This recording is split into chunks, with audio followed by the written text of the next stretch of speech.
Menteri Keuangan Purbaya Yudi Sadewa memastikan dana 200 triliun rupiah dimasukkan ke sistem perbankan pada hari ini. Ada 3 bank yang mendapatkan dana lebih dari 50 triliun dan 1 bank menerima dana 10 triliun rupiah. Siang ini sudah disalurkan ya? Oh, insya Allah. Jalan kan ya? Jalan pasti. Ini kita kirim ke 5 bank, Mandiri, BRI, BTN, BNI, BSI. Di mana disebutnya? Di Mandiri itu kita taruh 55 triliun, BRI 55 triliun, BTN 25 triliun, BNI 55 triliun, BSI 10 triliun. Jadi saya pastikan dana yang 200 triliun masuk ke sistem perbankan hari ini, dan mungkin banknya habis itu bingung berpikir nyalurin kemana. Pasti pelan-pelan akan ke kredit sehingga ekonominya bisa bergerak. Waduh, itu cepat banget ya Mas Haikal dan juga Mas Faisal. Tapi kalau yang dilihatnya sendiri Mas Faisal, ini sebenarnya sebuah gebrakan yang sebenarnya dianggap orang kan Pak Menkyu yang baru ini kan dikenal kemudian juga gayanya yang cepat begitu ya, koboi begitu ya. Nah, apakah ini sebenarnya benar-benar ingin meredam karena keresahan masyarakat begitu, atau memang ingin jangka panjangnya nih karena memang ada kerinduan untuk tadi di tengah ekonomi yang kering ingin membasahi begitu dalam waktu jangka panjangnya? Ya, saya juga sebetulnya mengapresiasi ini kan memang satu gebrakan ya bagi Menteri Keuangan yang baru ya, dan satu pendekatan yang fresh menurut saya yang memang harus dicoba untuk kita mendorong perekonomian dan juga, tapi jangan lupa nih, bukan hanya mendorong growth loh ya, karena kalau kita memperhatikan apa yang menjadi keresahan masyarakat kemarin yang berujung pada demonstrasi, itu adalah masalah keadilan distribusi ya, distribusi dari ekonominya. Ya, jadi satu hal yang harus diperhatikan lagi yang agak luput saya pikir di sini, menyalurkan dana ke perbankan itu tidak cukup ya untuk memastikan distribusi pendapatan atau distribusi dari sisi ekonomi. Mungkin nanti bisa growth naik ya, karena ada kalau katakanlah nanti kreditnya memang betul-betul tersalur. Nah, tapi bagaimana memastikan bahwa yang banyak menikmati itu adalah bukan hanya kalangan atas, tapi juga kalangan menengah ke bawah. Nah, ini harus diimbangi juga saya pikir dengan kebijakan-kebijakan fiskal yang lain, realokasi. Nah, satu poin tadi yang disampaikan oleh Mas Haikal juga kaitannya dengan bagaimana memanfaatkan pengadaan barang dan jasa pemerintah. Nah, itu saya pikir poin yang sangat bagus ya, 3.000 triliun potensi daripada APBN kita. Nah, itu selama ini kalau sebetulnya itu dimanfaatkan secara maksimal untuk membeli barang dan jasa yang ada di domestik, nah ini akan sangat bagus sekali untuk juga menggerakkan ekonomi dari sisi demand tadi. Kalau tadi kan dari sisi supply-nya. Nah, jadi nyambung nanti ada matching. Nah, hanya saja tentu saja aturan main ya. Kalau ini selama ini kan kenapa juga banyak mengimpor tidak membeli produk dalam negeri, ada permasalahan price ya di situ. Nah, jadi aturan dalam pengadaan barang dan jasa juga harus dilihat ya, karena apalagi dalam situasi efisiensi. Nah, kalau efisiensi pemanfaatan anggaran pemerintah institusi, nah, otomatis kan dalam pengadaan juga mencari yang paling murah. Nah, ini bagaimana mengatasi masalah untuk bagaimana memprioritaskan produk dalam negeri gitu. Nah, jadi ini yang harus diperhatikan karena menjawab permasalahan keresahan masyarakat kemarin adalah sebetulnya dari sisi ketimpangan gitu. Nah, untuk menjawabnya gimana tuh Mas Haikal? Ya, memang kebetulan juga tadi kemarin kita lagi ngebahas di rapat internal, memang kita juga lagi mengkaji lagi undang-undang yang kita usulkan untuk masuk prolegnas. Salah satunya juga memang undang-undang pengadaan barang dan jasa juga lagi kita lirik untuk kita bahas.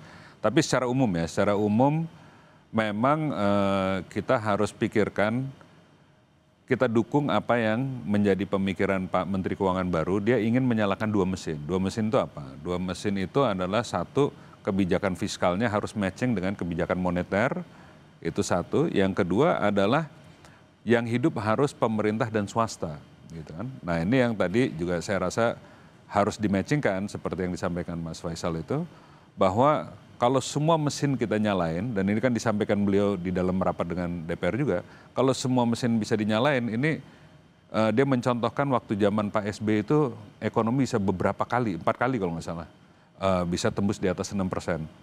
Padahal peran pemerintah dalam membangun nggak terlalu besar, itu tapi dia pastikan money supply-nya tumbuh sehingga perekonomian itu selalu cukup liquid.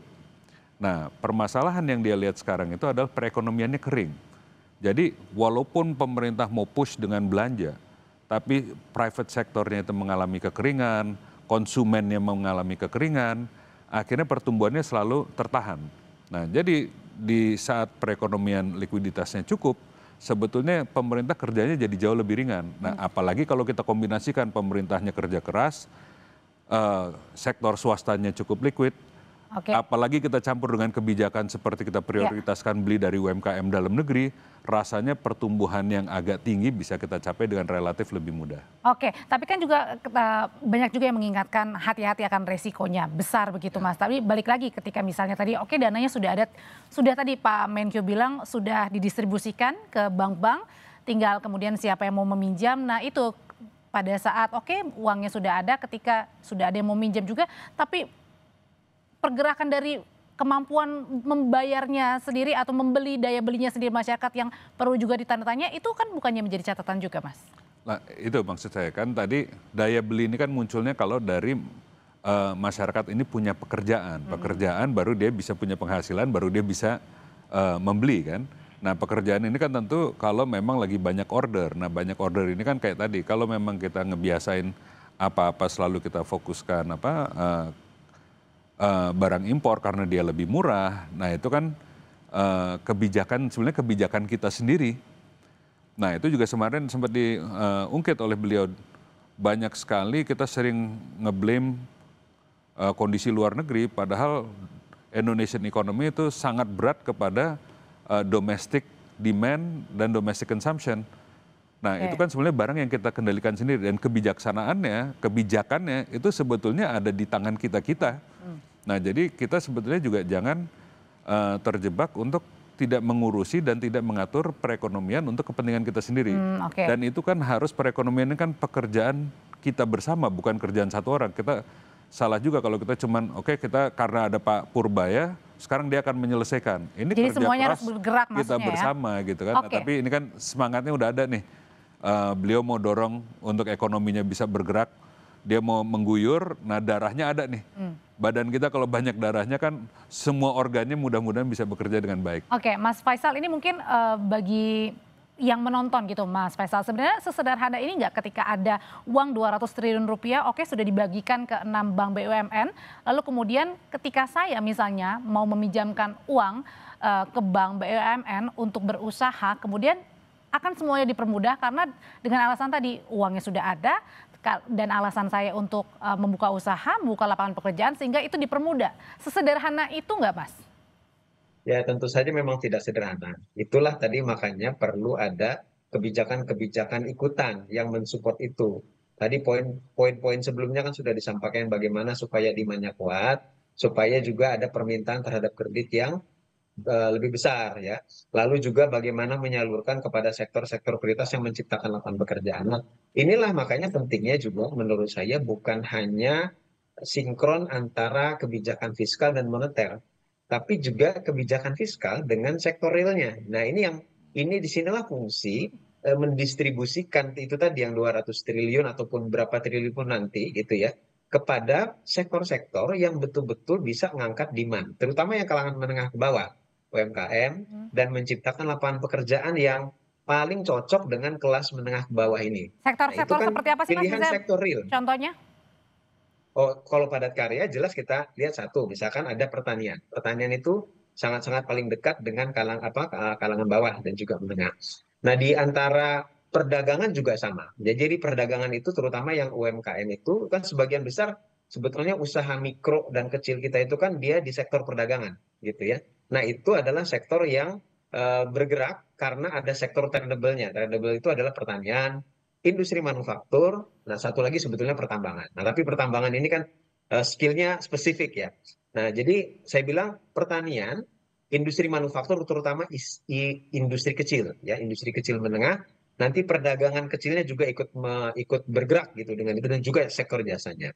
Nah jadi jangan lupa, saya pikir dalam menggerakkan sektor real, sektor-sektor yang tradable mulai dari pertanian, perkebunan, perikanan, sampai kepada industri industri kecil yang ada di Indonesia, yang semestinya itu dia lebih gampang bergerak kalau dia dimitrakan dengan industri yang lebih besar. Nah itu kan semuanya strateginya di strategi di sektor itu, di tingkat kementerian teknis. Oke. Nah jadi itu yang harus dilengkapi menurut saya, supaya yang diharapkan tadi betul-betul ada lapangan kerjaan yang lebih banyak tercipta, kemudian ketimpangan itu bisa dipersempit. Nah ini yang bisa menjawab, bukan memang banyak kebijakan ikutan di luar tadi pengucuran dana 200 triliun ke Himbara. Oke, kalau gitu pengawasannya gimana Mas? Menurut Mas Haikal sendiri dari Komisi 11, karena kan 200 T itu besar jumlahnya dan setengahnya Mas ya dari dana yang ada di Bank Indonesia begitu ya?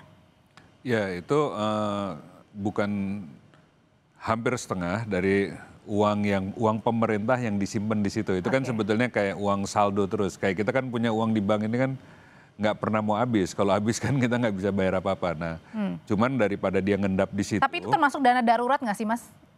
Ya itu kasnya negara. Itu kasnya negara yang ada di situ. Nah, apa namanya kan sebenarnya sama aja. Bank Indonesia ini kan bank juga. Bank Indonesia, Bank Mandiri, Bank Himbara lainnya kan bank semua. Cuman bedanya kalau ditaruh di Bank Indonesia, dia nggak memberikan kepada sektor real. Nah, kalau ditaruh di bank Bank Umum Nasional, Bank Himbara ini kan Bank Umum Nasional, dia bisa langsung menyalurkannya kepada kredit yang real sektor. Nah, yang harus dijaga adalah kan seperti tadi disampaikan, jangan dia terus kemudian beli instrumen-instrumen yang akhirnya duitnya cuman ngendap lagi. Kalau dia misalnya dibelikan SBN atau SRBI, nah itu yang harus dijaga. Karena kalau dia masuk lagi, itu kan duit-duit santai itu. Dia misalnya taruh di SRBI dapat bunga di atas berapapun. Artinya nggak ngucur ke rakyat. Itu nggak ngucur ke rakyat, dia nggak menggerakkan perekonomian. Nah itu pengawasannya? Pengawasannya satu yang menempatkan aja ini kan sudah memberikan pengaturan. Anda ini kita taruh di sini nggak boleh taruh situ. Nah nanti itu mekanismenya bisa lewat kita titipkan ke OJK ataupun ke BI. Pak Purbaya sendiri ini dulu ketua LPS yang kerjanya mengawasi semua rekening yang ada di situ. Jadi kan dia cukup paham lah dengan apa mekanisme yang bisa dipakai. Tapi intinya kita awasin bersama-sama lah bahwa itu jangan sampai uang ini udah kita pindahkan terus kembali, karena itu penyakit yang dia identifikasikan dari awal bahwa uang negara ini cuma muter-muter dan akhirnya balik lagi di BI terus. Nah, karena itulah tercipta kekeringan yang selama ini menurut dia menjadi dasar kenapa akhirnya muncullah tagline Indonesia gelap itu gitu kan. Oke. Kalau gitu Mas Faisal sendiri bagaimana menurut Anda sendiri tadi untuk pengawasannya supaya tadi ketika uangnya sudah digelontorkan ini tidak mandek untuk membeli seperti SBN dan lain sebagainya. Artinya benar-benar dikucurkan untuk rakyat yang membutuhkan, yang mau berusaha. Ya itulah tadi yang semestinya memang satu dari sisi aturan mainnya harus cukup detail. Yang kedua adalah dari sisi monitoring dan supervisi ya. Jadi mengawasi implementasinya, kalau kemudian ada penyelewengan atau indikasi kemudian di luar daripada yang ditargetkan, ini bisa kemudian ada langkah-langkah yang kemudian bisa menguruskan. Nah itu semua nanti semestinya harus ada mekanisme lebih lanjut ya, dan juga kebijakan-kebijakan turunan yang untuk memastikan bahwa itu betul-betul efektif nanti di lapangan. Oke, kalau gitu singkat aja Mas Haikal, kalau kemarin dari rapat itu bersama dengan Pak Menkyu ada bilang nggak Pak Menkyu misalnya, oke maksimal untuk pengucurannya, realisasinya berapa bulan sampai akhir tahun kah atau gimana? Ada tenggat waktu yang belum ada disampaikan secara khusus dan saya rasa ini juga merupakan tantangan tersendiri untuk para direksi bank. Tapi kan ya saya rasa mereka ini kan setiap bank ini punya marketnya masing-masing dan punya ekosistemnya masing-masing. Mereka tahu komunitas mana yang layak dikucurkan atau mana yang lagi perlu dikucurkan. Mudah-mudahan mereka bisa menyalurkan cepat dan kita juga akan mitra daripada perbankan nasional. Nanti kita juga akan turut, DPR akan turut memonitor kepada mereka dan evaluasi supaya mereka juga segera menyalurkan karena nggak guna juga kalau ditaruh buat mereka. Tanpa kita monitor pun mereka ini terbebani. Karena mereka harus bayar cost daripada uang ini. Ini kan ada cost of money-nya nih. Bunganya maksudnya? Bunganya. Dia harus bayar bunga kepada Kementerian Keuangan ini. Ini bukan duit gratis juga. Jadi mereka kan bisnisnya, fungsi intermediasi mereka ini harus jalan. Mereka harus menyalurkan ini, kalau nggak ini jadi beban buat mereka. Ini cost. Dan juga jangan diselewengkan begitu ya? dia sih rasanya nggak akan menyelewengkan, tapi dia justru harus mencari return terhadap ini. Kalau nggak, ini cuma mengurangi marginnya perbankan. Oh, ini. oke. Nanti tanti mereka berkurang lagi. Oke, sudah kita tangkap kalau gitu. Terima kasih Mas Eko untuk penjelasannya, Mas Faisal juga. Selamat malam semuanya. Terima kasih. Makasih. Selamat malam.